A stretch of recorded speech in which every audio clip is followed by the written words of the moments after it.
So we had a break, some of us are still eating, some are not. So a potential solution, I don't know if I'm making more confusing, I'm gonna just kind of throw it out there. So an advanced aesthetics device is a piece of equipment or a mechanism that means all of the following. Shares the same characteristics, same safety, same risk and safety qualities as a laser intense pulse light, and not the same, not the risk and safety qualities as galvanic current, high frequency, microcurrent, having biotherapy, microdermabrasion that does not penetrate to the epidermis except for natural physiological causes. Is that clear? So basically ties what's in advanced basic aesthetics into that same same risk as a laser principal light. And it would be the risk and safety qualities galvanic efficiency. So they can put right in advance that can do because they're also. Yeah, you know, getting in that system. I like the way this works. I agree. You like the way it is in the right? Sammy, I'm having a hard time hearing you. Oh, okay. Can you hear me now? Yes. Okay. So I said in trying to clarify it more, an advanced aesthetics device is a piece of equipment or a mechanism that meets all of the following. Shares the same risk and safety qualities as a laser and intense pulse light, and not the risk and safety qualities as galvanic current, high frequency, microcurrent, LED, or microdermabrasion that does not penetrate the epidermis except for natural physiology. Is that helpful? I don't know. I don't know if that's really necessary. I think that number 4 and I is probably okay as it is. I guess my only concern really was in the cryolipolysis portion of it, what we do, because there is, you know, a very extremely low risk of PAH, but that can't happen with a laser or intense pulse light. So I guess I was just trying to make sure that we were encompassing really one-offs like that. What a cryolipolysis does, pH, is that risk, is that more harmful to the client or less harmful than like, yeah.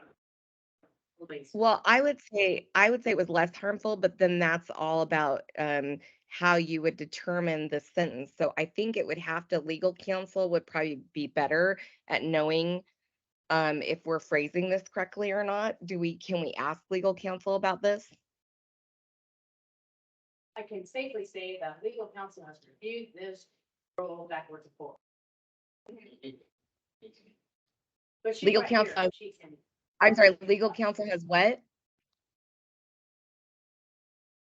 Heather was involved in all the rules advisory committees. Without her, I wouldn't have been able to do any of this. So, yeah, she's been involved. Yeah, I think if they're fine with us saying it this way, then we just keep it this way. And obviously, you know, it's meant in the intention, right? So as we move forward, we'll know that. Otherwise, I think it encompasses everything else.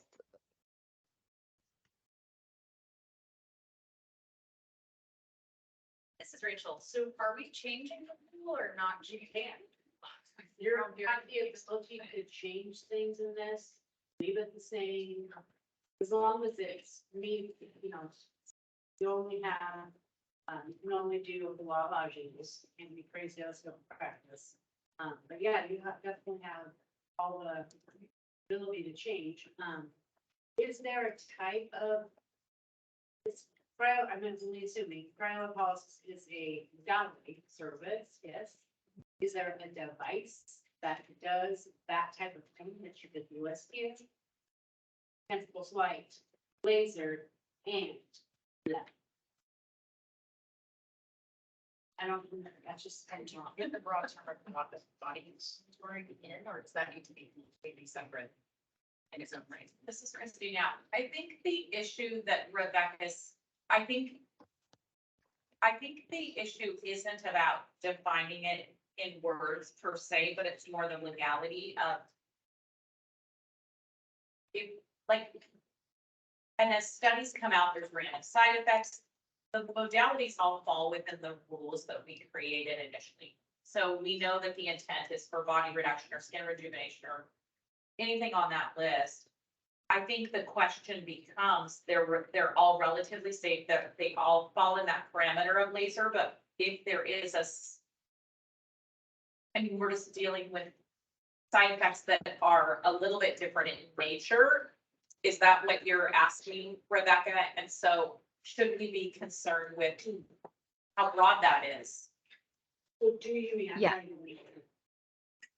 Like, we were going wrong, using the hyaluronic, stuff, but then FDA said no.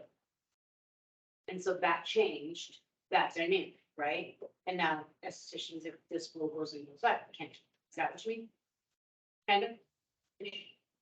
Well, that's very specific because that is a direct violation of an FDA, and this is more of a discerning is what if this side effect is the exact same side effect as a laser?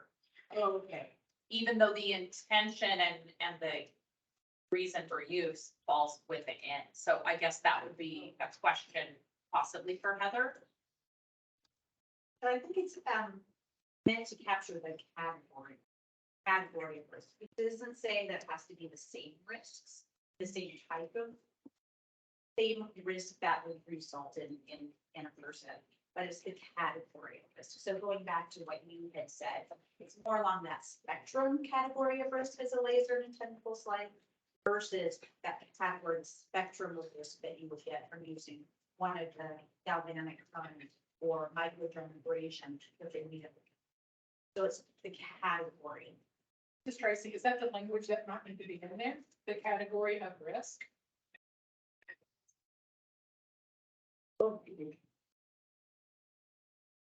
Changing that. Or you know, it's just like, then it's not specific to the machine and more specific to the risk.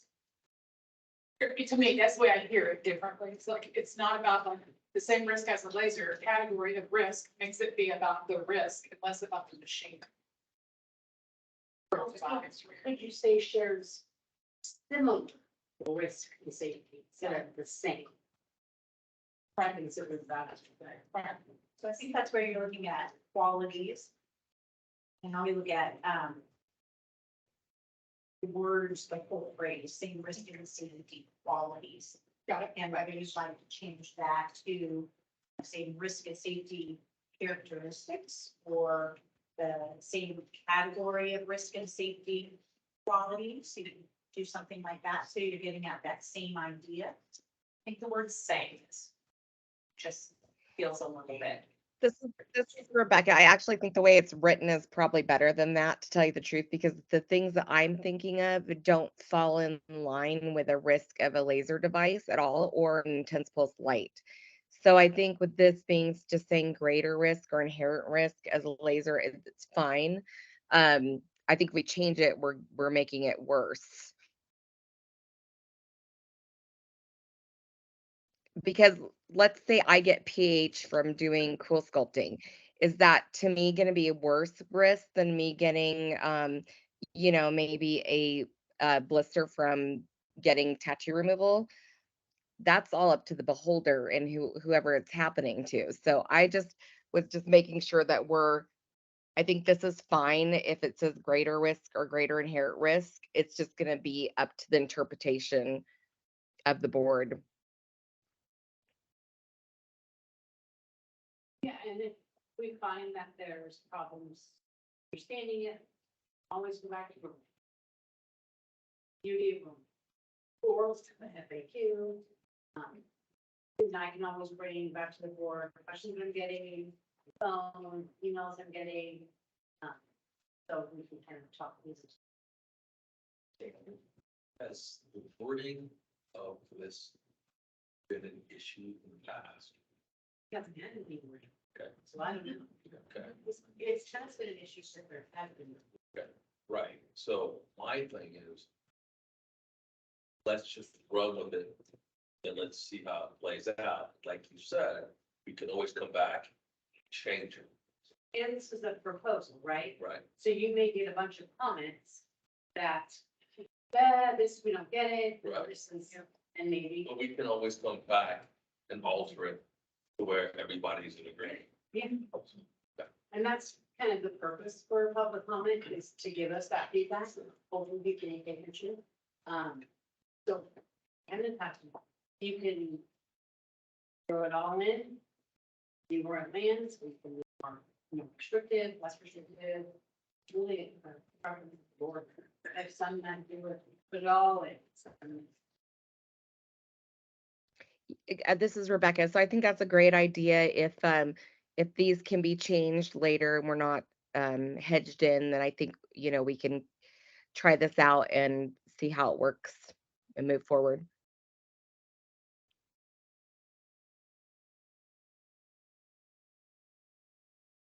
So, to recap,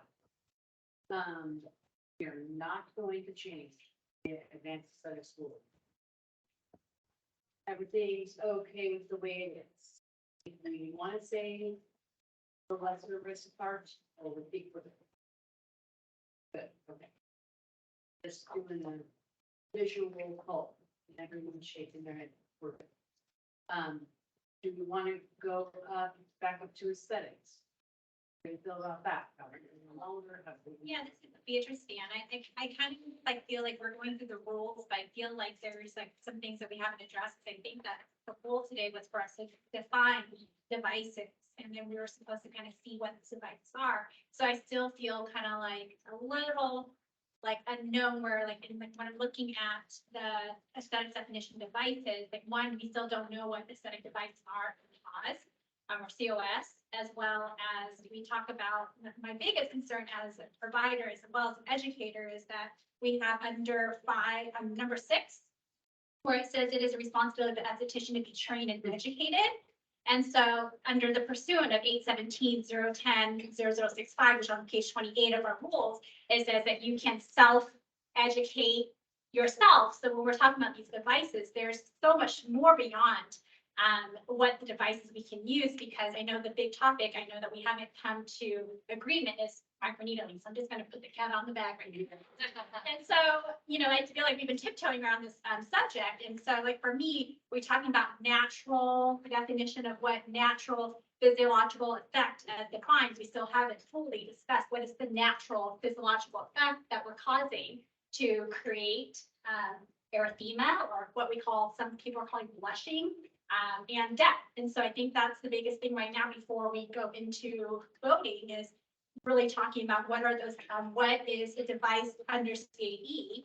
And then from there, we can kind of define what is the devices as really, because right now aesthetic devices, mechanical, electrical, it could be anything if there's no parameters. And I think that's where for me as an educator is so important, because this is where, as you said earlier, that reference to what you learn in school, that's number 7, and not all schools teach that. And so because it goes beyond when we talk about can't be riskier, like in cosmetology, we aren't required to do bloodborne pathogens. So if we're talking about microneedling, even though there's no blood, there still is needles. And so we still have to talk about how do we implement that in curriculum for bloodborne pathogens and safety and sanitation. So I feel like that's another, just like we haven't even touched that to further continue on what do we need, whatever we're trying to accomplish today. I think that's really, really good. And I think like I said, like cavitations, the rep decided not to do microneedling, but that doesn't mean the board can't. So I think that's all relevant. I think you're absolutely right in education. In 2019, the board kind of carved out chemical peels and dermaplaning and said, this is what you have to do it. We could be much more in depth, say microneedling, you have to take level of habits, you have to do X amount of procedures. I mean, it's not limiting for you to say. If you're gonna do these extra devices, you have to have extra transport.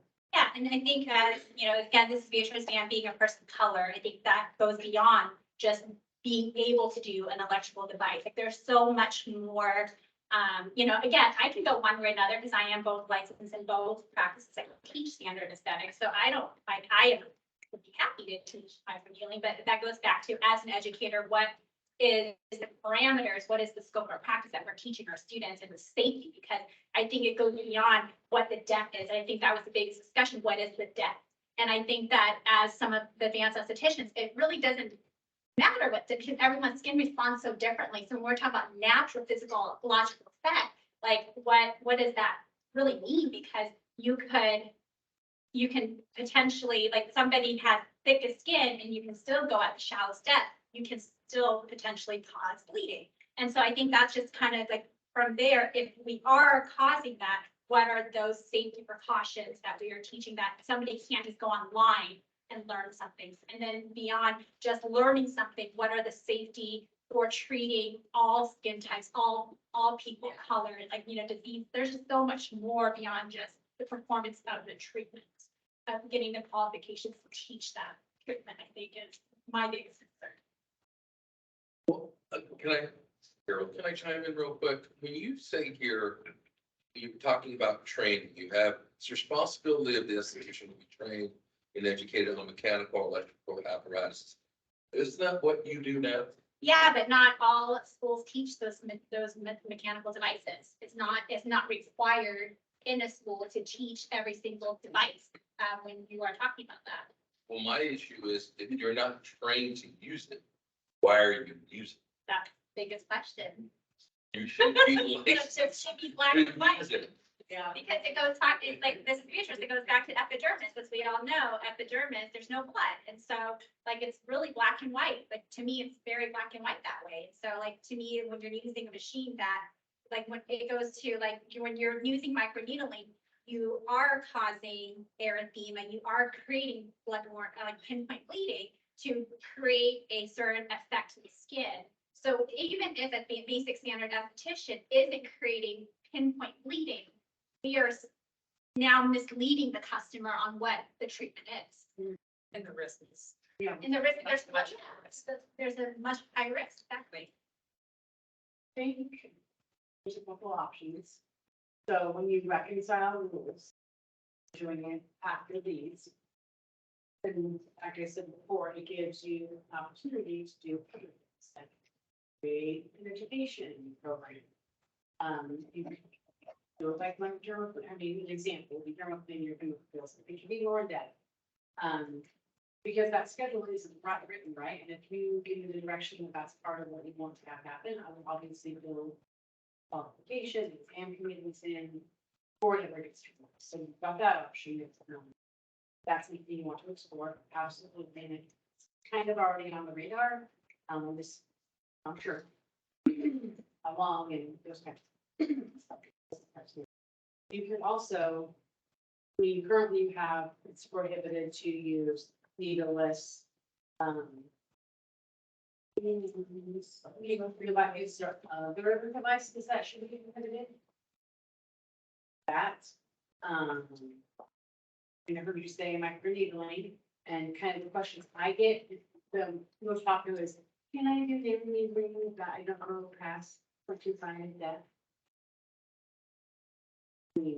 So we can talk about something like that. I mean, I don't think it's limited to how you can write it. I think beware that you may have unintended consequences based on what you write, but that's going to happen in that session. This is Tina. I had a question in microneedling. Who taught you after you were out of school? She's in advanced. No, I know, but I mean, schools don't teach it. Some might teach microneedling, but it's usually, and it's just like eyelash extensions, things like that. It's taught after school. So, is there courses that actual people go out and teach that? There are, this is Beatrice speaking again. There are other advanced, certified advanced licensed estheticians, nurses, doctors, even like the, FDA approved, pens, like the skin pen, like those, they have trainers who go there to, go to your facilities to train you. Like who has extensive criteria, plus you also have bloodborne pathogens, you have CPR, so there's more than just learning it from somebody, but there's also what are the risks, as Rachel was saying, like that is intended when you are performing this treatment. It's not just causing blushing of the skin, there's so much more beyond what you're doing with the skin and that device. That specific modality, yeah, And then you're getting a certificate correct. that you've been trained.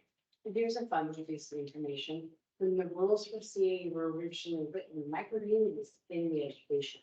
But because this conversation started happening, the 0.25, it was taken out because it could possibly be regular aesthetics, and then all of this is happening. But originally it was part of this specifically called out in advanced aesthetics. So one time it was not complete, but it was risky enough to have it in risky enough or risky enough. It was like not suitable for advanced esthetician. Completely agree. Heather, so if the boards were to agree that microneedling, other type of should be only for aesthetics, you would add in the advanced aesthetics tools them to use, which from there's as an option as well.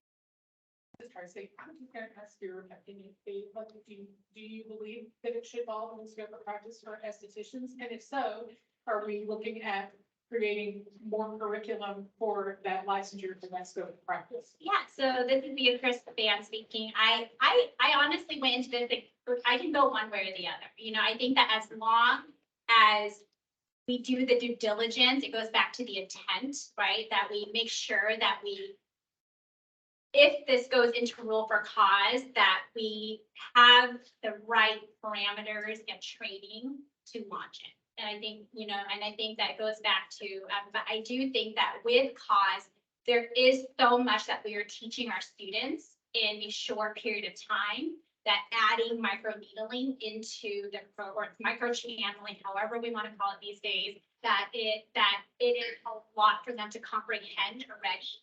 If they're having a hard time comprehending chemical peels, dermal cleaning, and, you know, and also some of our schools, like my school, we do teach lash extensions, lash lifts, and, you know, treating, you know, like there's so much extracurricular that we're teaching on top of the basic curriculum, because we do teach microcurrent and nano facials and whatnot. And so I feel like within a 12-week span or 4 weeks, 4 months, I just feel like them grasping just the fundamental of skin anatomy is a lot already to add. And I remember, I don't know if some of you, I see familiar faces in, like when we did the curriculum change through HEC, we like talked about, we lowered safety and sanitation hours. And so how are we going to bring CPR, bloodborne pathogens back into cosmetology? So like, to me, I can go one way or the other, to be honest, but I just want to make sure on the curriculum side that we do our due diligence and make sure all schools are following the same criteria to make sure that we are following safety and sanitation and safety for the students and the consumers, because it goes back beyond what the service does and how high demand the treatment is. So I think that's the biggest thing. So I can, you know, being both licensed and practicing, I do a lot of microneedling in my practice. I just feel like I don't know how we're gonna fit that in our curriculum, and we just teach aesthetics only. And so I don't know, as a cosmetology school, how you guys would be able to put that in your curriculum in a cosmetology curriculum with nails, hair, barbering, all that stuff too. Yeah, this is Tracy. I'm sorry, Chelsea. No, you're good. Go. I'm torn because I feel an obligation to existing aesthetics license holders that have been doing some of these practices, because it did follow your scope of practice, and now setting a boundary, because this, like you said, there's only so much time for the 484 hours or whatever we've allocated to our aesthetics program. I mean, we're we're getting facials, it's some waxing, it's some makeup taken care of, but really we are not left with a lot more time to talk about some of these higher end services and more risky services. So, you know, I'm torn as to like, as a school person and as like, you know, as, like I said, you know, responsibility to hold things the same to the people who are licensed and understanding that this is their income that we're talking about and potentially taking away a large part of their income. This is Chelsea Westside. I definitely agree with you, Tracy, and I think that I also agree with you, Beatrice. I think that our concern really truly shouldn't be so much as what can fit into what curriculum, more so what should be the risk value based on the license that you're going for. Because I do think after having been through all of that curriculum change and hours and things like that, that is not something that we can't do again if we find that that is truly what needs to be there. Is if we are going to say all of this falls within the space messing license, we need more time to teach it as schools. So we need to allocate more time for the safety and sanitation and the hands-on practice and all of that that goes along with truly preparing them to go out into the industry that is currently what that industry has been. Right now, they are going for the extra classes for lash extensions, for dermaplaning, for microneedling, whatever it is, and they're looking at it as advancing in their career, which doesn't necessarily always mean that it's an advanced aesthetics license. So if we are going, I think truly what our focus right now first needs to be what falls within what license. And then once we determine that, go back and look at, now do we truly have the time to teach that as schools, or is this something that you're going to go to manufacturer's directions and you're going to go to a specific person to learn this, but we're going to teach you the basic theory of it in school. And that goes more into the school side, the curriculum side, what actually is coming in our books. What is national curriculum that's coming in our books? There is things like dermaplaning, microneedling, and all of that. So I think that I would prefer to not convolute what would fit, more so what the risk value is for what license it would fit. This is Rachel Anthony, and I have worked in many other parts of the nation. And the rule generally has been, once you break the skin, you're advanced. And it does not matter how, it does not matter why, once you break the skin, you compromise your patient to an extra level that needs to be addressed at an extra level. And you are now vulnerable. You've made your patient vulnerable. And I think, in my humble opinion, the basic aesthetics license doesn't give you that grasp of what you are allowing that patient to possibly have happen to them. It's infections, it's burns, it's things as they walk outside. They may not know that they can get PIH because you've never worked with a person of that shade. They don't know that they can get incredible reaction because they just don't have the experience. So I think you're expecting a lot from a basic aesthetics point of view, because that's an incredible amount of experience to have to cram into just a few short weeks and to really encompass it, and then come out of these classes and be able to perform. Because there's the expectation to think, oh, you've graduated, so now you can do that. So you will just hand someone a pen or a laser and expect them to be able to make this magically happen. And that's a lot to ask of all of these students who are coming out and expecting that to be something that is able to be really encompassed, and expect the educators to be able to really perform and do their due diligence to the students to make sure that they don't hurt someone. And income is understandable, but I do think we are putting people at risk for this. So it just gets it makes me a little nervous, honestly. Christina, I agree with everything all of you guys said, but at the end of the day, no matter what your needle length is, you will hit below the dermis. Period. It's too slippery. Yeah. It's the law. I think that's where we just have to be careful to make sure that if we're saying dermis, or I mean the epidermis, if we're saying epidermis, we'll never legally be able to be able to say epidermis. I believe. Technically, I mean, would you agree with that? Absolutely. That's the slippery slope. You're using needles. And so no matter how deep you're using needles, this is Beatrice Mann speaking again, you will penetrate the epidermis, period. Regardless if there's blood bleeding or not, you are going beyond that last layer of the epidermis. flushing, bleeding, whatever we call erythema, you're using needles to stimulate the skin, but you're also creating a different type of skin response. There's potential blood from waxing, like. Doesn't have to be needles, you know. Yes, but I'm sorry, this is Rachel Anthony. But the possibility of getting bleeding from waxing is much more rare than the probability of getting it with microneedling. And you can have your needle dialed to whatever length that it says, if you can put pressure on it, and it's a very different situation.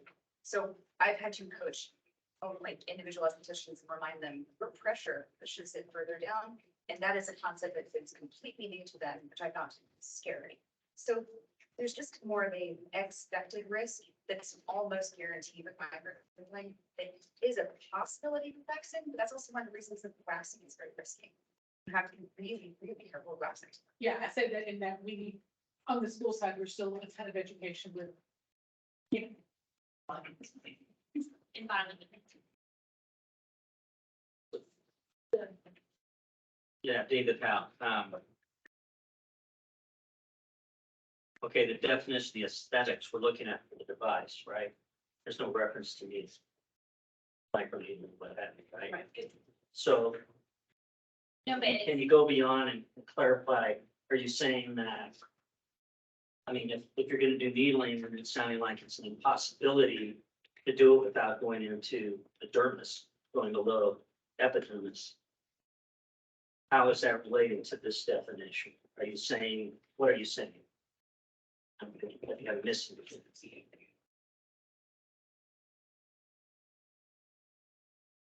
Easiest. I'm gotten some 500.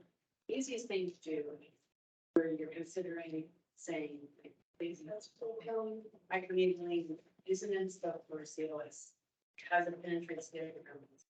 Because of just add it in the CAE. You just say, as far as the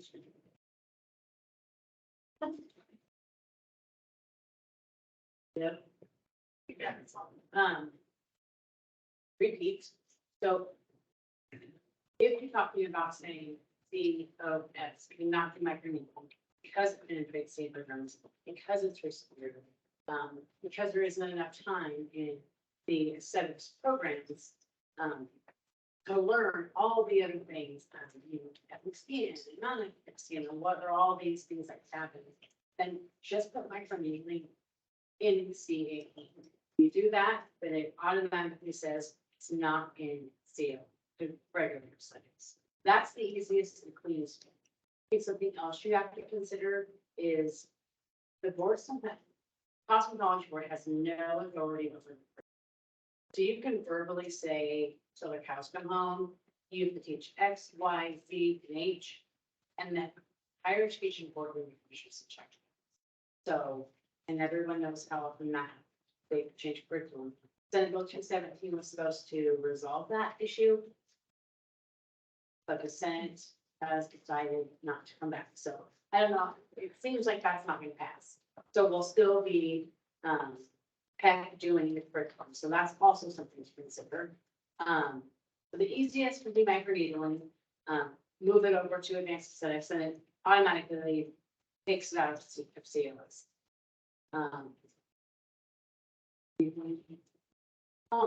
So, but is that what you're saying? Is a practice for an esthetician practice include microneedling? With what it has been currently, technically, yes, because it wasn't specified. But with this is Chelsea Westcott speaking. With this, it does have needle-free device. So it really would be that they're not able to use needles, regardless of its microneedling, channeling, or whatever. You're not able to use needles as a base esthetician or COS esthetician. So David, so as Sammy's pointing out, the idea of moving it from aesthetics to advanced aesthetics. How does that feel to you? I mean, what? The biggest thing it's going to do, this is Chelsea, the biggest thing it's going to do is what Tracy brought up, is those who have been currently practicing it who are not advanced estheticians would then have to go back to school. Right. And or lose part of their practitioner. Therefore, their income. And I think the way we have it worded, the needle free, that wouldn't include microdosing. You'd have to say needle, comma, or needle free. If you want to add it there, again, the easiest way would be just to add needling. I will say I have put out 8 communications saying this is the way we're handling it now, because it has been about these other types of treatments. So people are aware that these things could become prohibited for estheticians. They should be. Sam. I have sent that message home. Yeah. But. Hey, Harold folks, so here's a solution, a partial solution. So if you're part of the COS and you have been doing the micro needling, you change things. Can't we grandfather those who have micro needling in their practice to where maybe they just get a certificate, or we just grandfather them in? Because that's a part of their practice. We don't want to hurt them, hurt their income. And then going forward, then we start to require certain criteria in order to do microneedling and some of the other more invasive procedures. Doesn't that make sense? It makes sense, but the boards decide that microneedling is too risky, because you don't have enough time, it penetrates through the lower dermis. It wouldn't matter. If you're saying it's too risky, it's too risky, but they've been doing it for 20 years, or they've been waiting for it to come. So because the legislature has a limit for regular esthetician to do not penetrate beyond the epidermis. Sorry, it just is. So we can't really grandfather it. If the board state it's. But this is where the gray is, you know, this is Beatrice, it says, except through natural psychological effects that goes beyond the epidermis. So that is the gray, that is somewhat of the gray matter of like, you could still do a procedure, it could still potentially, but you're still in that natural physiological effect. We need to back to that definition. Yeah, so that's kind of where that we're using a device to cause natural, so I guess that's goes back to defining what is that definition to both what the CAE and what cause think of what that definition is. Well, except for that there is a strong limitation not going beyond it. Right. So if you're going to be epidermis, then it can't be in COS. So if it's puncturing through the epidermis, then that would be natural physiological effect. So, well, maybe, Well, depends on how what the board decide. well, Harold folks. So what would they do? What would those estheticians do if we pass this? What would they do? Would they have to go back to school for how long? What's $500. Or just that particular procedure. Because you can't parse out. we can't? But you can. We can do a lot. You don't have to stay within the parameters, the guidelines of the legislature gave. So like Heather said, if puncturing a hole, it's not below the epidermis, it is what it is. Okay. It's not natural physiological, it's. Okay.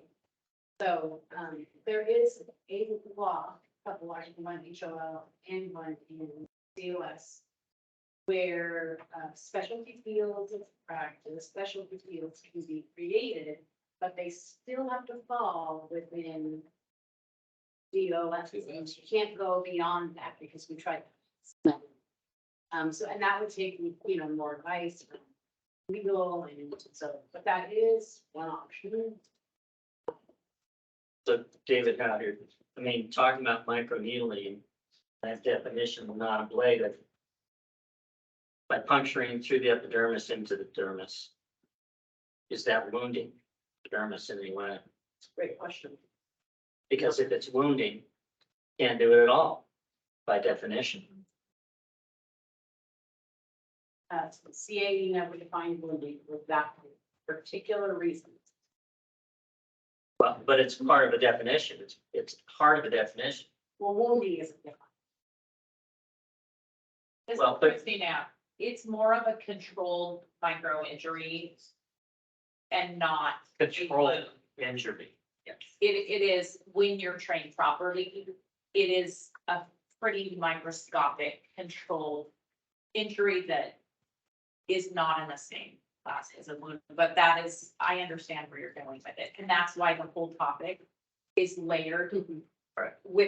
I also have no personal opinion whatsoever, but the responsibility, it's a very, I mean, I also feel that if you don't make the rules, then it's subjective to the weakest practitioner, right? But with that being said, it's not. Both Jamies, do you have anything to say? I just know you take them a lot. Sorry. A lot of times you can't really control the amount of bleeding either, so I think bloodborne pathogens is definitely something that you have to do microneedling. Because you could have somebody who came in really drunk the night before and you have a hangover and their blood is thinner.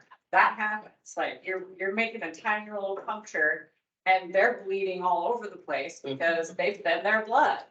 So, and people aren't always honest with you. They will lie to you. So we just have to take someone at their word. So if a basic esthetician doesn't have this training on bloodborne pathogens and all these things that can also potentially happen because your skin is microscopically open for a few hours after microneedling. So the education beyond that too, when your patient leaves your room, is what touches your skin can potentially cause infection, things like that. My personal opinion would be advanced aesthetics versus basic, just because of those reasons alone. David, how tattoos? For sure, that's why we can't Create- create tattoos. No, but I'm saying in terms of if you're talking microneedling versus tattooing, how do they play against each other and the effects you're talking about? Well, I Applying- think the difference would be that we're not putting ink into their skin, so that's a whole separate, that's like a whole separate license. I'm talking about the blood part. Yeah, I mean, tattoo artists have to take bloodborne pathogens too, so. Right. That's required for them as well. So I think Now, I'm not talking about puncturing. the injection of the ink. I'm talking about press puncturing skin. Yeah, it's causing blood, Yeah. so that's, This is originally, I think tattooing is much deeper than microneedling. you're going way into the Permanent layer. Okay. Several layers, permanently turned to place almost like a tinted scar. So that is a very different depth and a very different certification. Okay. Thank you. Yes.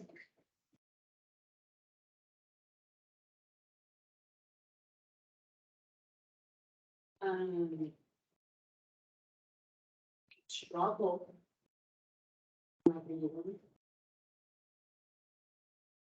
Was there any more discussion? The straw poll. What's the straw poll All right, let's drop on? it. Michael, Okay, we'll go topology first. So the straw poll is not available. What? Yeah. We're just Thank you, Heather. getting a feel for where Get it, people would we get land. it. And that might spur some additional conversation or it may spur that you want to take a real vote on. But it would give an opportunity to see where you lay, so that you would see, okay, most people do want to do it one way versus another way sort of thing, but then if you're doing a straw poll, you would have to take a separate vote later time to get an actual. All true, thank you. Yeah. I will write over your question. So Sammy, what is the question? Question is, well, I think the question is, do you want to, put microneedling and advanced aesthetics? And then it would take aesthetics from doing it off the table. It's basically prohibit estheticians from doing their. That is the question. Tracy. Remember, this is a straw poll, but also remember, this is a proposed rule. So if you guys say, put it in advance, we're gonna get a lot of feedback. what that looks like. I know a lot of reasons why it should or shouldn't. So just remember that. This is crazy, but that's, I mean, I mean, like, the backlash, I hear the comments already, and it leads to many more questions of extractions of, you know, all sorts of things that have all fallen under basic esthetician scope of practice that are now going to potentially be in jeopardy of not being there, so, you know, hesitant to give any answer at all. It's a struggle. She needs one. I'm gonna say stay in the settings.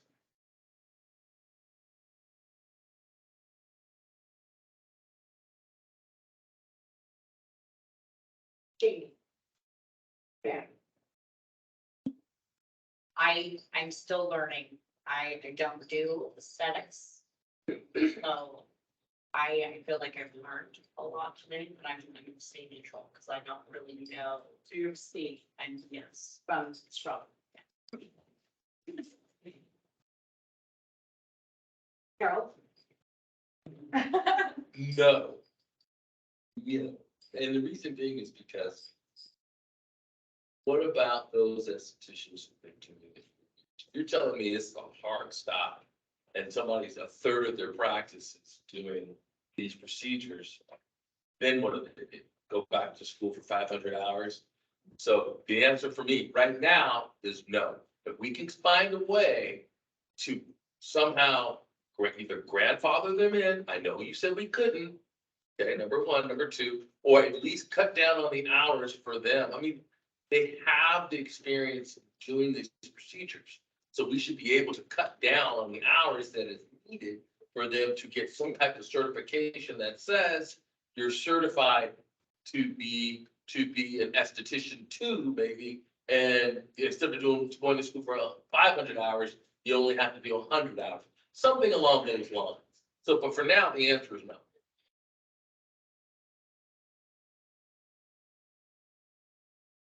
Beatrice. Come on, B, you started this. I feel like you're all waiting in.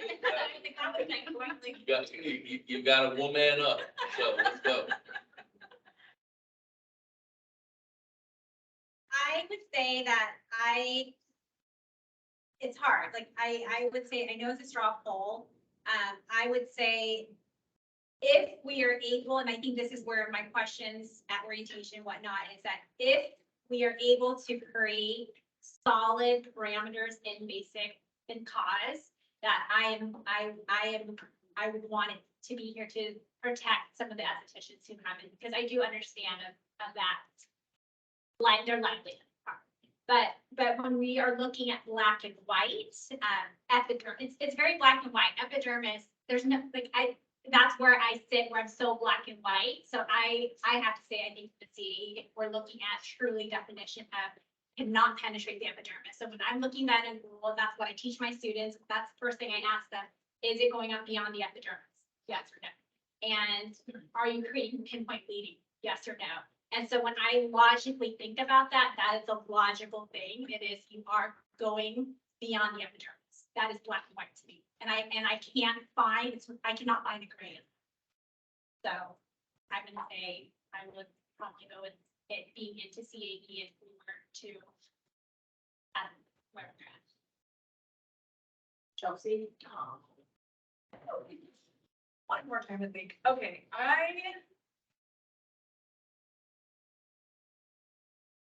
based on the fact that the intent is to create the pinpoint bleeding, I would go CAE.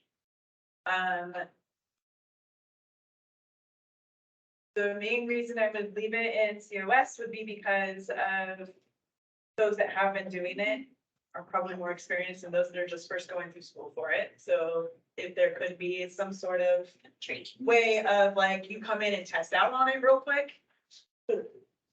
something like that, then I would be super down for that. I think that it is, I do agree with Tracy, I think there is a slippery slope. But because the intent is to create, or is the pinpoint bleeding, is to penetrate the epidermis, in the way that all of this has been kind of shaking out as far as what goes into what license, it does seem obvious that it would go there. Where it's like hair removal, it can create bleeding, sure. Safety and sanitation is still part of base specifications. It's always going to be there. That's the entire point of the license. Bloodborne pathogens is part of that curriculum. They are learning for if it happens, not specifically to the intent to create blood spill of some sort. So I think that being specific within that curriculum for the school mind would definitely down the road need to be specific for sure. So yeah, I guess I'd say CA. Well, that's what your main thing. Really.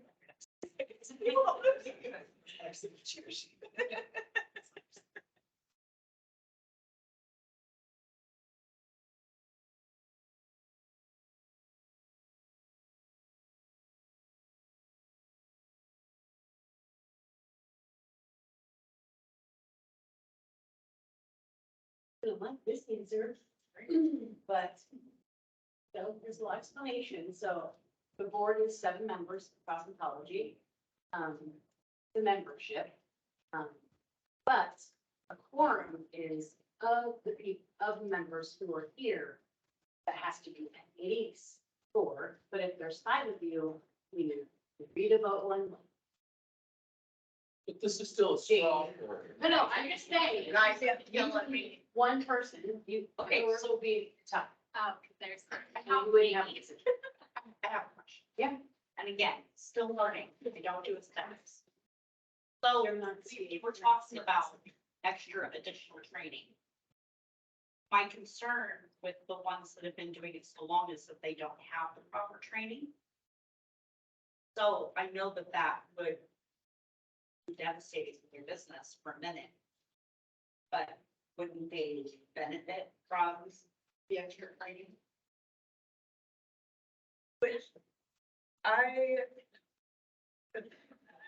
But from, this is Chelsea, from my understanding of having performed lots of services within my scope of practice, there is a certain on-the-job knowledge and understanding that you learn and can relate back to the base safety and sanitations that you're also taught. And I think that it wouldn't need to be a whole 500 hours of additional training. I think that you would be able to go in and test out. If you can say, I do understand these things. Right. You can test out. If you don't pass that test, then yeah, now you gotta go and figure it out. Right. Now you need to be taught. Right. Because you didn't pick up that education along the way to perform service. This is Tracy, with this proposed, if we could do this and grandfathering people in, that kind of stuff, I'm more than happy to put it under the scope of practice for advanced aesthetics. It is, like I said, I feel the responsibility to the license holders that we have right now. So if we had an understanding that X amount of hours for anyone who was already performing this service that had a basic aesthetics license would allow them to continue to provide this service, then I would be willing to move it over to advanced aesthetics for future. So what the Rules Advisory Committee reviewed and contemplated and recommended the definition we furnished. Like I said earlier, they did not make any decisions on microneedling, cavitation, radio frequency. That would take a whole new rack. This whole thing all over again. Well, I mean, the board could adjust those rules, yeah, but to move those things, just like you've been talking about. They could do that.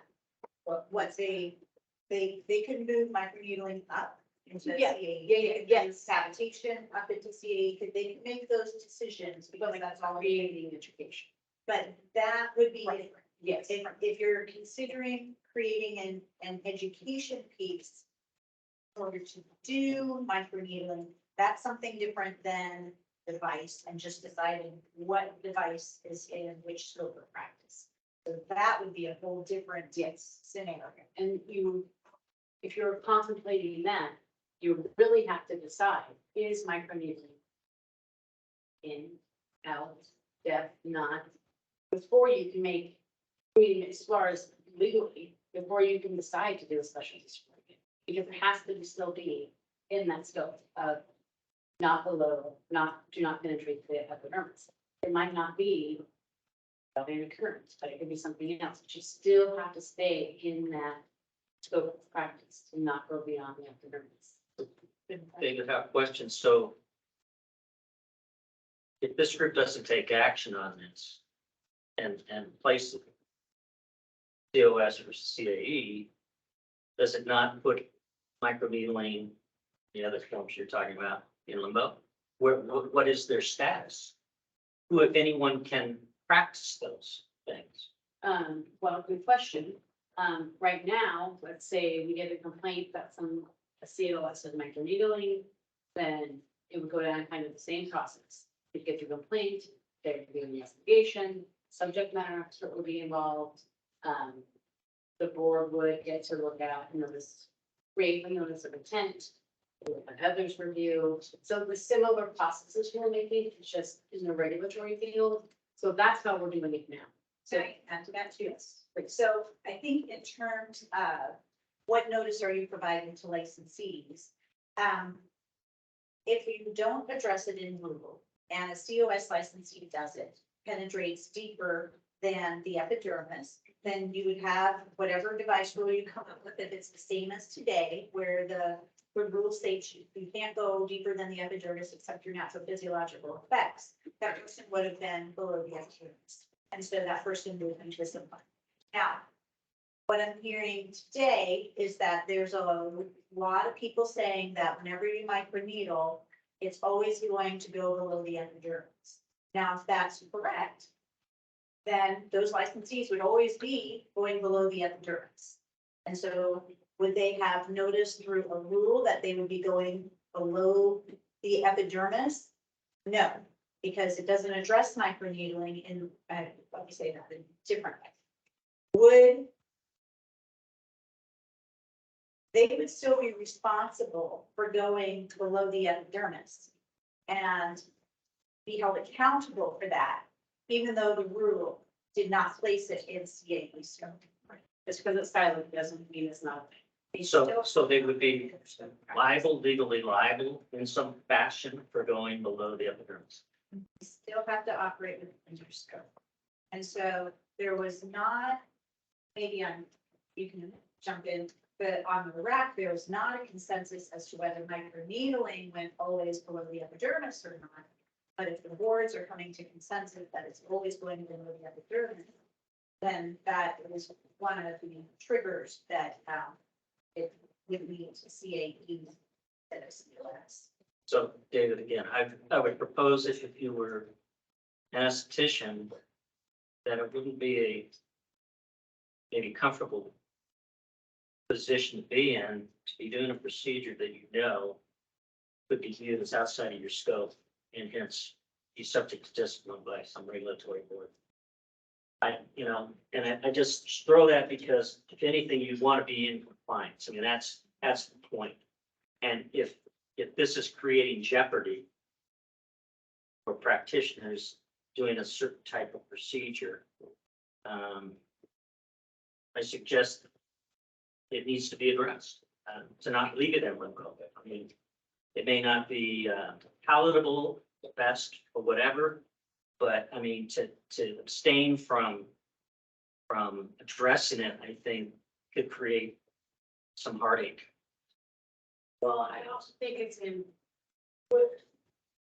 to note that the people that brought Sustainability 2970 to the table were mostly estheticians, a lot of them who were with the Oregon aesthetics fair licensing, something like that. And they put this language in, so to some degree, and like I said, I've given lots of notice saying this, it could be, so if you're saying that it's out of scope, I don't know that you can backtrack and say if someone's been doing it, it's all. If it's out, Yeah, I'm trying to be really correct. this, Harold, folks, Tammy, have we had a lot of complaints, customer complaints in regards to estheticians and micro needling and doing the, Not to my knowledge. okay. Huh. Okay.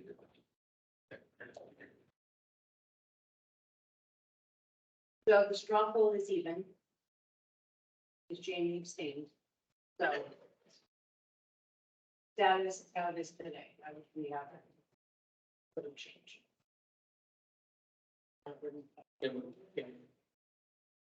We'd have to figure out. Can we sleep on it and try it again tomorrow? I wish that the CAE come around the corner. Oh, It's just the 2 words today. okay, got it, thank you. This is Chelsea. I feel like we don't need to specifically call it out if it is basically being called out anyways, the way it's all written now. And I think that where we were trying to avoid earlier, even with a lot of Rebecca's questioning on the rules, is now we're getting very specific on what you can and can't use within your license rather than the values and risk that you are creating within your license.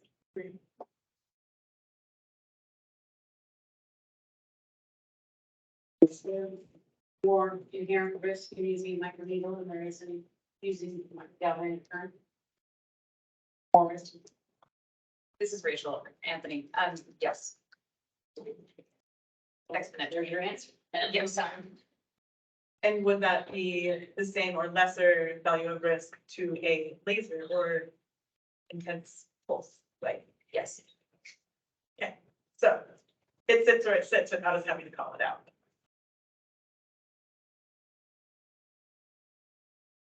We'll say this, it's the last most on. You guys have any questions? So the licenses. So, but that is. We can straw poll the CAE. Should we do that? Okay. Kimberly? The question is. Here.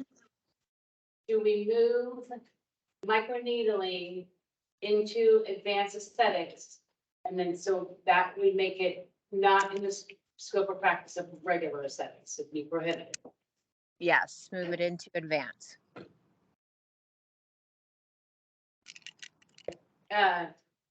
Rebecca? You're not gonna like my answer on this, but I also don't like the fact that estheticians have been doing this since 2010, and it will affect their scope of practice, but it looks like nobody can come up with anything to alleviate that, which is really too bad. But I also think that it needs to be very clear to the licensees what they can and cannot do so they don't get into trouble with it.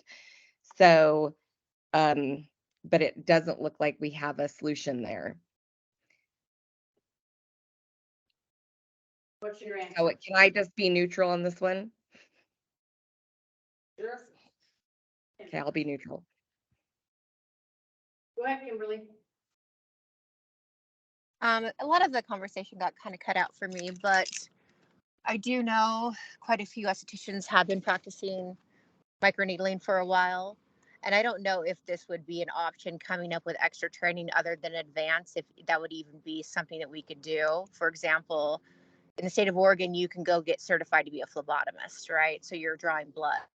But I don't know if that would affect the schools or not, but doing some sort of a training where they get certified to do it and doing bloodborne pathogens with it. I don't know if this would be an option, because I definitely hate to take it away from those that are practicing, but I definitely believe that it is in the scope of advanced esthetician.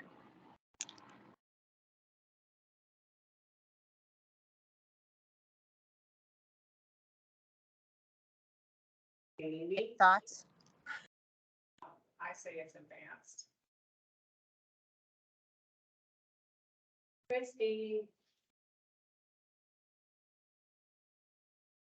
I think it comes down to safety, and these two boards are in a room together, and it's either safe or it's not. And I think that relying on, and I don't want to take anything away from anybody, but the fact that all of us have been in this field and that there's decision makers in the room. And I think that we need to lay the rules out. I think it's our job to help navigate, and I think it comes down to safety. And I think if it's the bloodborne pathogen that's gonna trip me up and have me vote against it, unfortunately, every time. It's nothing else. It's not. It just comes down to safety and education. And so I think it has to be in CAE if we're going with the epidermis. Those are the 2 points for me that it doesn't matter if I want or to vote for it or against it, which I don't, but it's just epidermis and bloodborne pathogens. This is Rebecca. I agree with the epidermis part, but I don't see why the CEs can't get bloodborne pathogens. That's easy enough to do. It could be done at the same time they do their other, trainings. So we have, CAEs have bloodborne. I mean, we're just talking about basic SDs, not. Yeah. I just think all basic SDs should have bloodborne pathogens too, and I don't think it's that big of a deal for them to get it. I think the clincher is the fact that we're dealing with beyond the epidermis.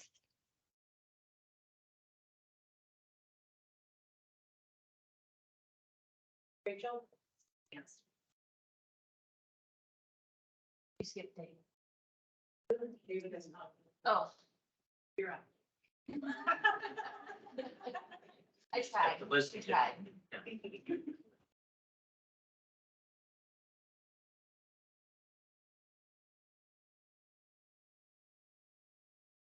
Move it to advanced. Wasn't that a straw? That's a straw vote. I mean, that's what it would be if you voted. Right. That's all. Okay. Do you guys want to answer the problem? I already knew the answer to the straw poll. Yeah, so if you voted right now, you would be, well, COS will make no decision, but CAE would move it to See, CAE, however, yeah. So do you want to continue to contemplate that it's device and make remove it? And come up with a different struggle?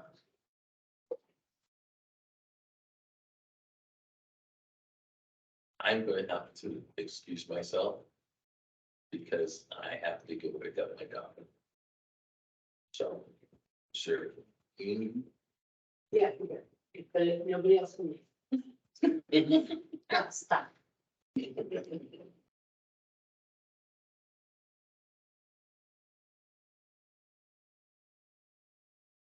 Want to call a recess? You guys can think about For sure. how to move forward. So you're seriously going to vote on this? That's the plan. I mean, we could schedule something else for another day, but unless all the CAs can come tomorrow, but I didn't notice for that. So sorry. Go work. We can move to natural physiological effect. That'll be fun. Okay.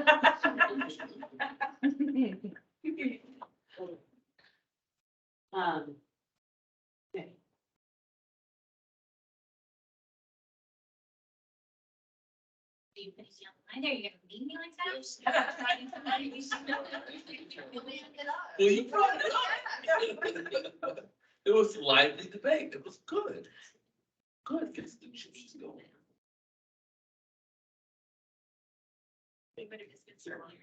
Yeah, you're, I mean, oh no, they have to leave out. That might sound long, right? I just feel. You have people who've been doing this for 5, 10 years. And Well, it comes down to something lively. It's gotta be a circle where or supplement. That like, right? Training, so they don't lose their life. Oh, okay. Do you know the language I keep going? Okay. You good, you there? Carol, you back tomorrow? Yes, I'll be back tomorrow. That's fine. I think, or, if I can't make it, can I get online? No, I'm here. Oh, you can, but I'm free to. I think that I think we need to discuss this while we're all still in the room. So either someone makes a motion and we vote, or we collectively as a group, I mean, we have met and met and met for a long time on this matter. So the fact that we're all in the room and not either having some more detailed conversation or voting on this, I don't know if someone wants to make a motion to vote. I'll make a motion. This is Jamie O'Neill. I vote, motion to vote on this today. Rachel Anthony, our second motion. So that's for CAE, so you call the roll. The question, Jamie O'Neill made a motion to vote on this today. Rachel seconded. Now call the roll and then we say yea or nay. For CAE. Oh, I think long out for you. That'd be great. Christy Natch, Yes. Jamie O'Neill, Yes. Rachel. Rebecca Covey, Do I have to vote on it? Can I stay neutral? You're just voting on whether or not you're going to vote on roofs. Vote on what? vote on the rules today. Oh, okay, yes, I will vote on the rules. I'm sorry, I thought we were still on the CAE's microneedling. No, we're going broader, like, Christy Natch, let me get Kimberly's vote. Kimberly, Yes. okay. Further discussion? So Christy asked, she thinks that there needs more discussion potentially, but tell them, please. No, actually, I'm sorry. I feel like we have met over and over about this, and I feel like our board, As we answer. it's not in the scope of practice. That's what I'm hearing our board members say, and we're all in the room.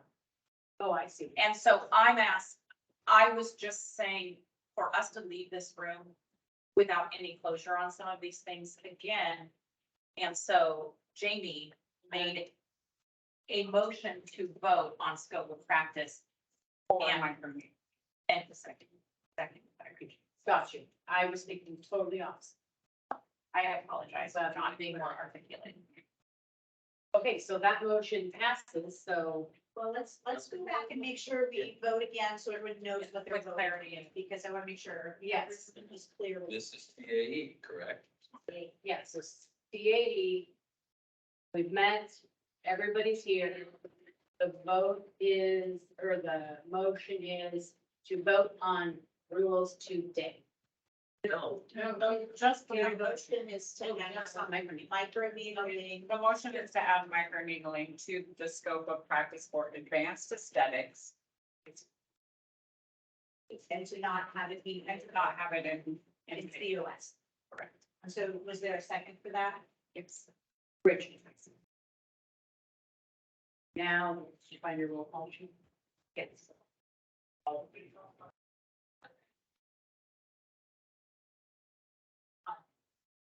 we ready? Yeah. Okay. Christina, yes. Rebecca Covey, Yeah, yes. Jamie O'Neill, yes. Kimberly Morris, Yes. Rachel Anthony, Yes.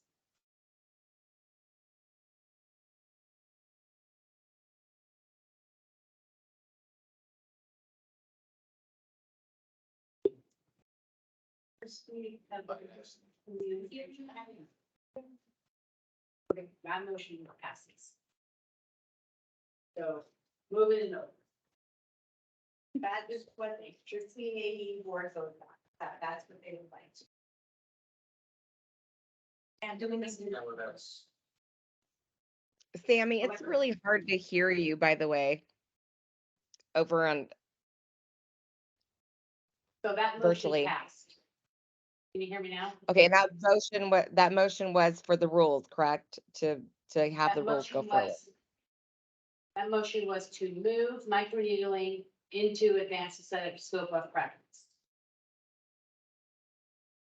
Can I change mine to nay? I'm sorry. I did not hear all of that.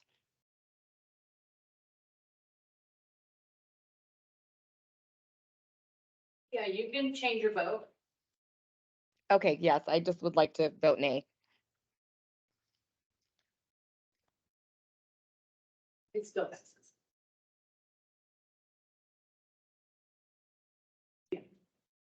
And this is Christina. I want to say for the record, for me, it has more to do with the rules that were presented to us by the RAC, not, that was the I can't vote on these new guidelines without it bearing that. COS. Yeah, I don't know. I don't know the procedure. This is Rebecca, and I'd also like to say for the record that I think the CE board should be the ones making the decision over the CAE board for their licensees based on their rules. Right, they would have their own vote over their own rules. And then hopefully it's collaborative. So David, so question now, does COS take a vote, right? Yeah. Or not? Their call? Somebody can make a motion. Pardon? Whatever motion you want. So if someone makes a motion for COS on the same subject, move it to CAE scope practice, we would find out what the result of that vote is. If they married, then you could go further and look at, then you could go further and look at the rest of the rules, and the change would be that the microneedling would be within CAE scope of practice. Rest of the rules being whatever you decide. Now, if COS board either comes out where motion does not pass or the motion fails, then the boards would not be in agreement. And so you would have to figure out what to do next, whether you're going to say, okay, we'll address the rest of the rules and leave it in, and leave it the way it's addressed in your proposed rules, or you have to figure out whether you're going to meet again, or you have to figure out how you're going to move forward. Can't have one board deciding it one way and one board deciding another way because statutes require you to work together. This is Chelsea Westcott. I move to vote on microneedling moving to CAE. I, Beatrice Van, second the motion.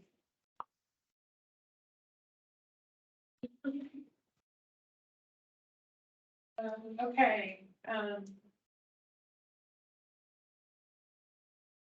this one here, Chelsea Westcott, Yay. Jamie Farren,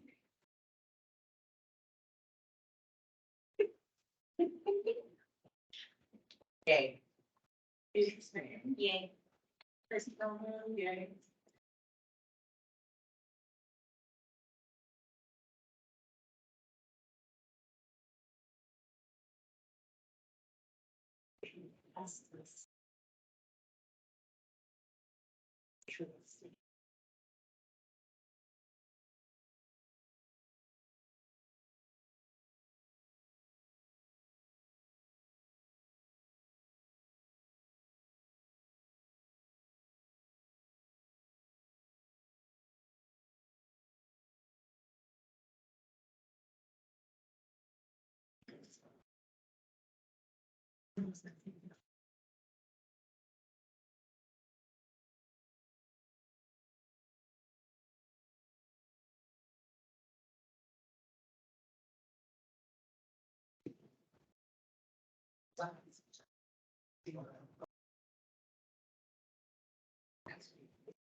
Okay, so outcome is the CAE did not pass.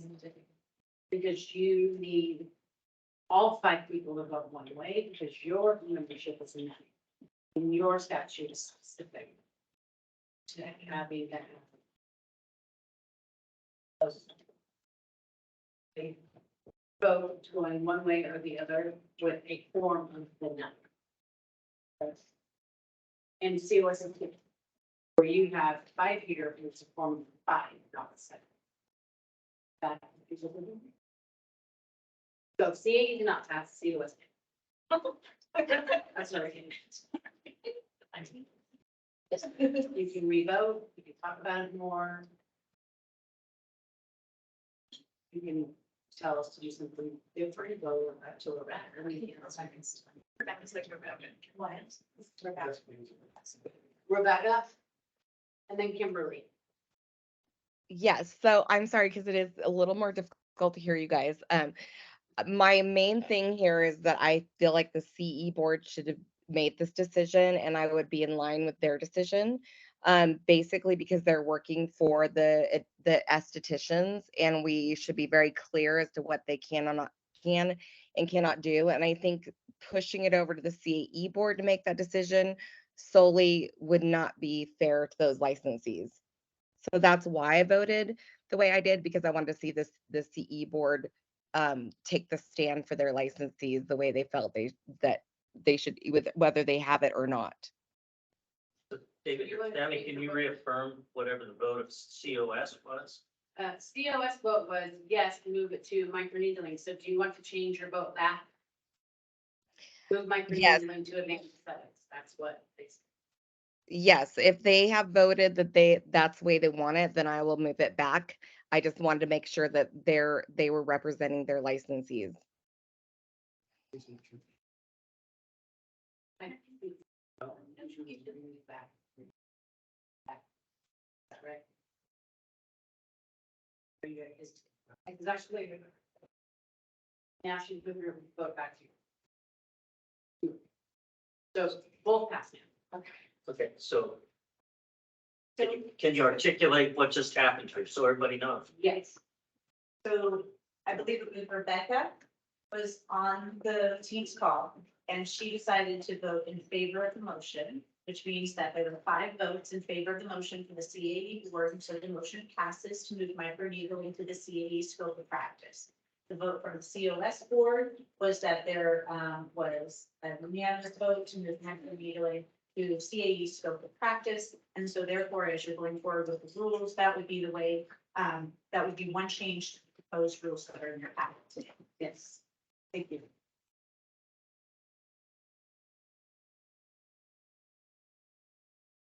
You want to change anything else in those definitions? You want to change anything else in those definitions? Or just that?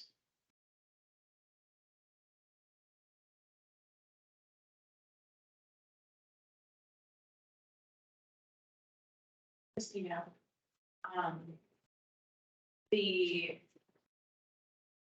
the needling of dermal fillers, should that language be? Or something with me.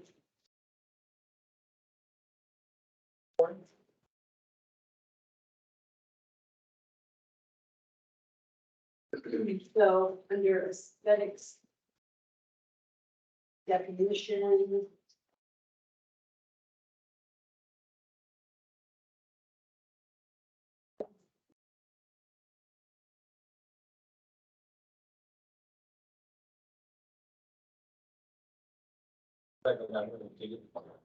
Yeah, for little 40. Here for these. Right, or D. The needle, an aesthetic device is not a needle-free device for injection of dermal fillers or pills. So. We use that. Share discussion or what? I feel that it's just slightly inaccurate within. You're saying like, say needles, needle less.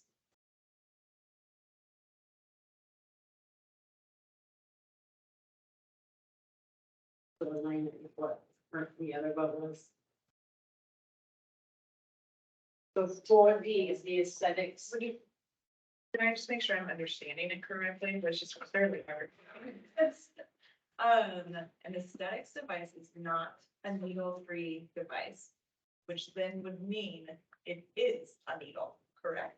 Just like she's saying, would be. Well, would we need to add something about needles, not, and then also. I guess that would be accurate, but then we would add something. So that it's clear when people look at what is and what is not in the scope. It wasn't intended to To be part of that, okay, that I can tell you. okay. So just leave it or add an No, addition? it was intended. It was intended to carve out, like, you can't, you don't use higher than, you know, Got it, low air in the state. okay, so it's a good enough way. But now there may be some concern that not having needle makes it okay because it just is needleless. That's the way I believe Chelsea.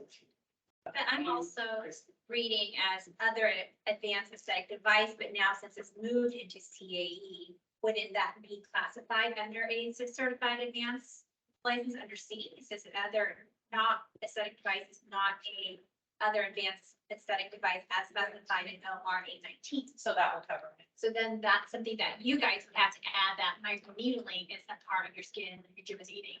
Which moving forward would now be part of Under it. your guys. So it would be covered.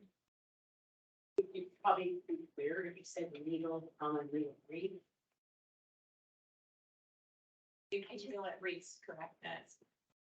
I just feel like if we put the needle in there, that goes back to some of the instructions or. Yeah, I feel like. Safer without it. Yeah. Tracy, I mean, really, like we were talking about. Pick up the germs. Yeah, even pulse, run, I mean, you can't run. So, RV, RV.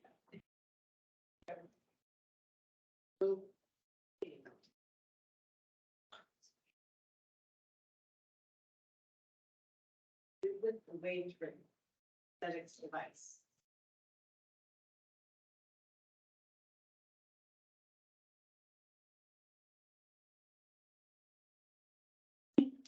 Okay, you're in that one. You go on to advanced aesthetics. And so we added under 3, an advanced aesthetics device is a microneedling. Okay, Well, it would be micro, there's so many different terms. Yeah. You have fans, so there's micro channeling now, so there's so many different ways that you're micro. So I don't know what would, I don't think it's just micro, because you can do dermal rolling, you can do, there's micro injury, be a better term. This is Tracy, is there a way to state like what the device is doing? Versus Yes. what the device is? Yes.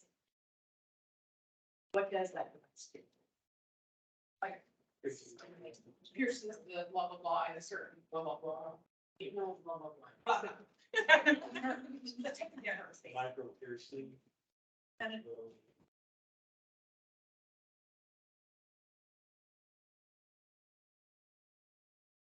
This is Rebecca. I'm just trying to follow here. So we're stating that we need to put microneedling in the CAE's description. Wouldn't that just fall under non-ablative, under our broad description? Because our lasers do, fractional laser resurfacing, things like that. Do we have to define it as microneedling, or can we just leave it broad? Full board just voted to, oh, I don't know, yeah, you can make it broad. But no, the vote was to make it. No, the description, like, Oh, we need. C. Double I. Is capable of performing non-ablative procedures on skin. Would you say microneedling device? Limited not limited to, inclusive of microchain. Are we gonna start getting confusion with RF microneedling devices? Because there's so many different types of microneedling devices.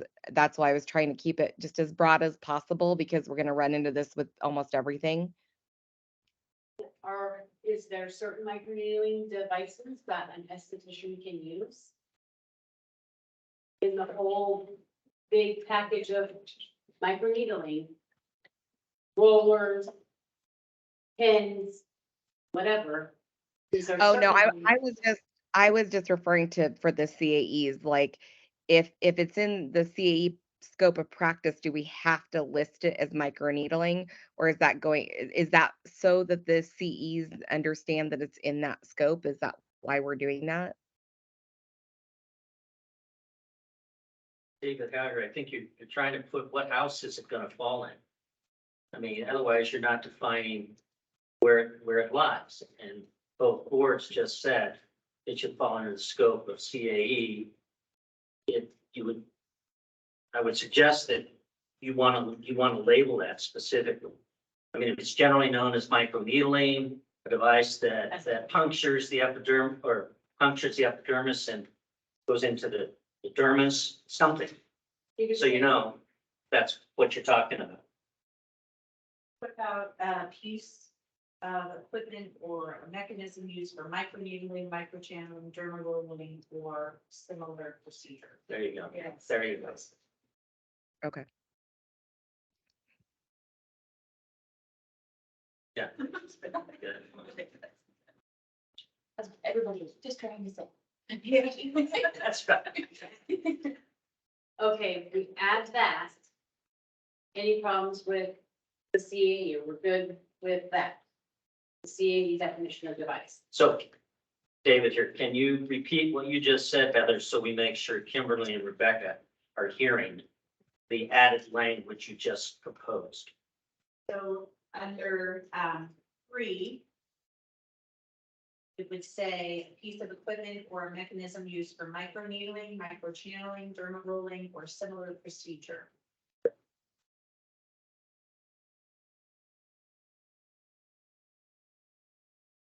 Rebecca? Can you affirm? Sorry, I'm just trying to follow along here. So we're just adding that to our list of devices. Is that correct? Like we have everything else as far as like our, is that what you're saying? If you want to put it on the board here, I could look at it with you. I just want to make sure I'm in the right spot. Under 3 of the advanced aesthetic definition of device. A is laser, B is intense pulse light. We add in a piece of equipment or a mechanism used for microneedling, microchanneling, dermal rolling, or similar procedure, and then we say or, and then it would go into a piece of equipment or a mechanism that meets all of the following, and then has I, double I, 3I. Hold on, I'm pulling it up so I can share. Thank you. The only problem I have with all this is that we are getting into a situation where we're going to have to list a million different things in here. And that's what I think we were always trying to avoid. But I do, to David's point, I mean, I get it. We also have to be clear too, so we know, what's in which scope.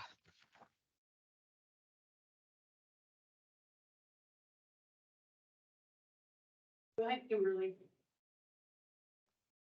Okay, where does radio frequency microneedling, as they call it, fall into play? That's a great question because You're now it looking looks, at those, yeah, like you were saying, Rebecca, you're looking at all of those. I don't see radio frequency, and they call it microneedling. I feel like, in my opinion, it's not, but it can break the skin. But where does that come into play? Well, this is Beatrice. well, Ann, that's like Heather's saying, she's saying the device is a piece of equipment used to microneedle, microchannel, dermal rolling, or any similar procedure that is giving the same effect. So our microneedling would be a similar procedure. That's how I'm taking it as a piece. And Christine, yeah, radio frequency is already in our scope of practice, so we're just, I mean, that's already covered. And so this is just clarifying. Yeah.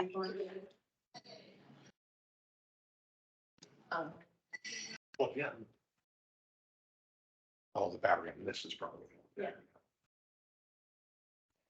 I guess I just want to get away from having to list everything like that we possibly every, plasma, cryolipolysis. I mean, everything under the sun in this device description. Was but if you guys think that this will not create that, then we can go ahead and go forward with it.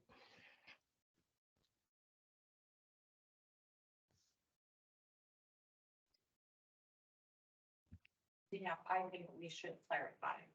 I think it sounds good, and I think it's excellent.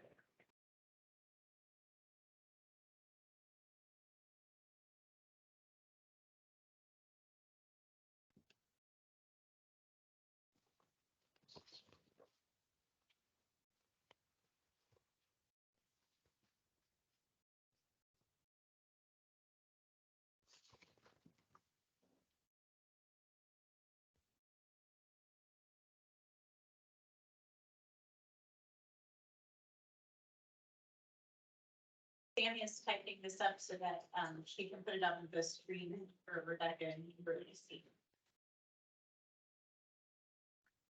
Thanks, Sammy. No problem.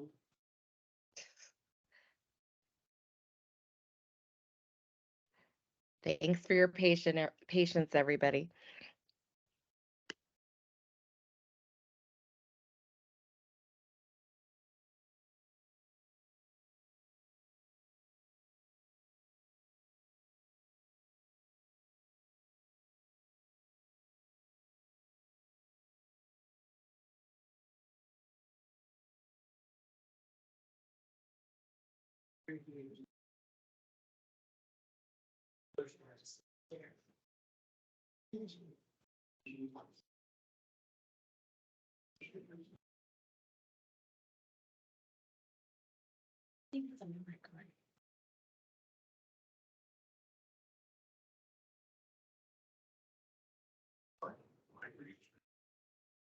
Yeah, maybe I think because we use.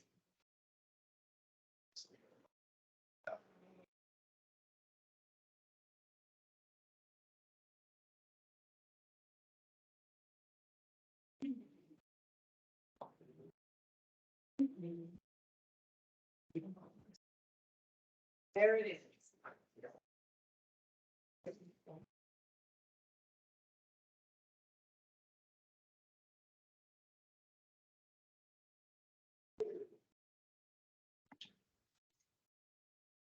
Are we also wanting to put cryolipolysis in there while we're at it?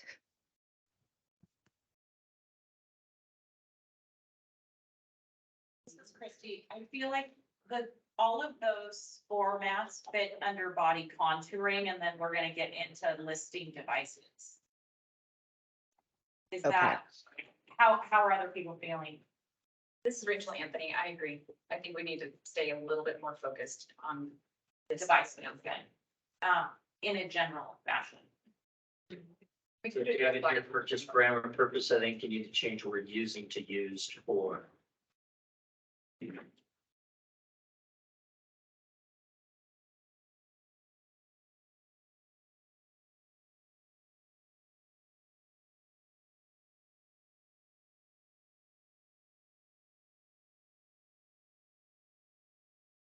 That's what she had.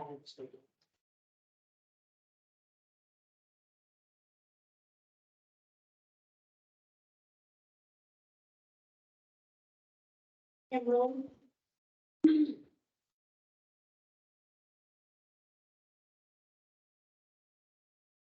Kimberly?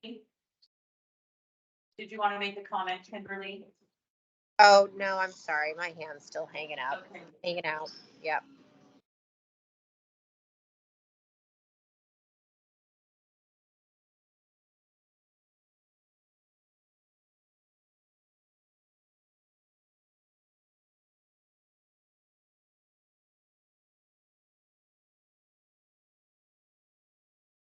Okay, is everybody okay with this?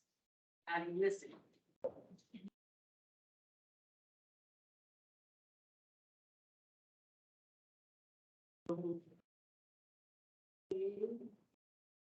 Do you want to take a break and then go into natural physiological effect? Again, do you get to some natural physiological? How long? 10-minute break? 10, please. 10 minutes? Can we